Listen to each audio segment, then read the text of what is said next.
So are there some magic moving average numbers? Like when we talk about that, we're talking about time frame. Are there some magic ones or the right ones to use, so to speak, and or some better than others? And there may be some better than others, but there's no magic moving ones. Or moving average numbers. There's no magical numbers around that or average or special time frame numbers. Someone says they know the best numbers or whatever, you might be, or they have a great system, you might want to be a little skeptical of that. But there are some common time frame numbers that are used a lot and are talked about in the media and all that too. So you will hear these over and over again, and there's one that really kind of stands out as far as something that's very commonly talked about. So it's good to understand what's going on with those. They're not magical, but understand that they're maybe highly publicized, and then how that can actually impact our investments, our securities that we're investing in. So if we think about the one that's really talked a lot is the 20-day moving average. And the 20-day moving average stands out because 20 days equals 1 month of trading days if you look at a trading period. Now a 20-day moving average, it could be a 20-minute moving average or a 20-hour moving average. Again, the time frames you can set based on your type of trading, how often you're trading. A day trader would have minutes and maybe an hour or hours versus somebody who's like me looking more at a month of trading days. But it's well known and it's observed by the trading community. So people know the 20-day moving average, and it's almost a self-fulfilling prophecy, right? So because everybody's talking about, oh, something's happening, it's coming close to the 20-day moving average. So when a security, let's say, is trending, it's common that the 20-day moving average will work like a support line. Sellers will stop selling it when it's reached. This is actually very common. It's like, oh, it's coming to the 20-day moving average. We don't think it's going to cross it. We think that's going to be more of a support line. So sellers will stop reaching and selling, and it'll actually intentionally bounce off the bottom of that support line and start going back up. That's actually very, pretty common. Less common is when the 20-day moving average, works like a resistance line at the top, where buyers stop buying when it's reached, whether they're waiting for it, to reach at that top, and they're like, oh, I don't think it's going to cross the 20-day moving average, so I'm going to now stop buying.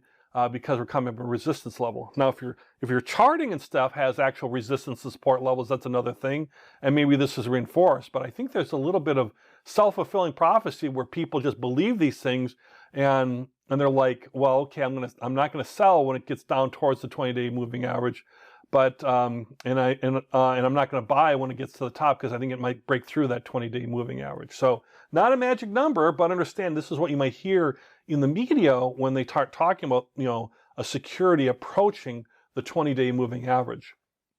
Now, there are other moving average numbers too, and other popular moving average numbers includes a 5-day, which is like 1 week of trading, and 50-day, 100-day, 200-day, and why are these popular, right? Well, they're popular because they're round numbers. They're not magic numbers in any respect. At least the 5-day, you could say, well, equals 1 trading week or something. But they're not magical in any manner. But it does give the financial news something to talk about, and maybe make up, I don't want to say make up, but talk about things that when these things interact together with these kind of popular moving averages, like the dreaded, drum roll, dreaded death cross. Have you ever heard of the death cross? It's a real thing. And I don't know if it's not a real statistical thing, but it's certainly something they talk about in the media. So a death cross is simply when the 50-day moving average crosses below the 200-day moving average. That's the definition of a death cross, right? 50-day goes below a 200-day moving average. So we would know that would be kind of like a sell type pattern or a bearish pattern. Now, there's no statistical advantage over any other crossing pattern, and actually, since it's got longer time periods of 50 and 200 days, you actually are experiencing more lag, as we know from our previous lessons.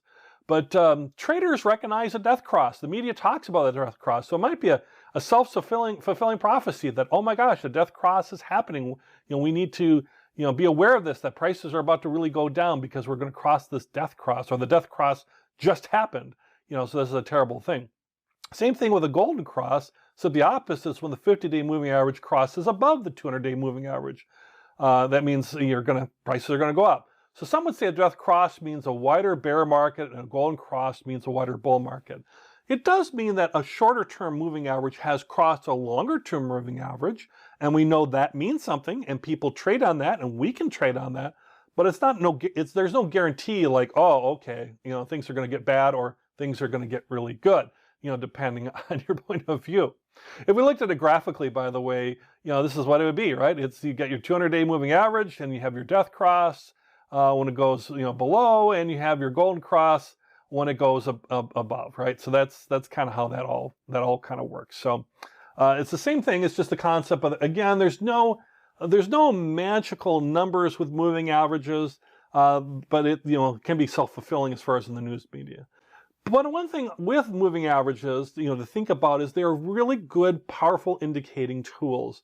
And you can use them in different ways. You can use them as a primary indicator. You could use them to confirm another indicator. You can use them when prices cross above and below lines. You can use them when two moving averages cross each other. There are different ways to use them and different ways to incorporate them into our trading strategy. And they're very established, very well known. So that means lots of traders are using them, so it can be a little bit more predictive that way too as well.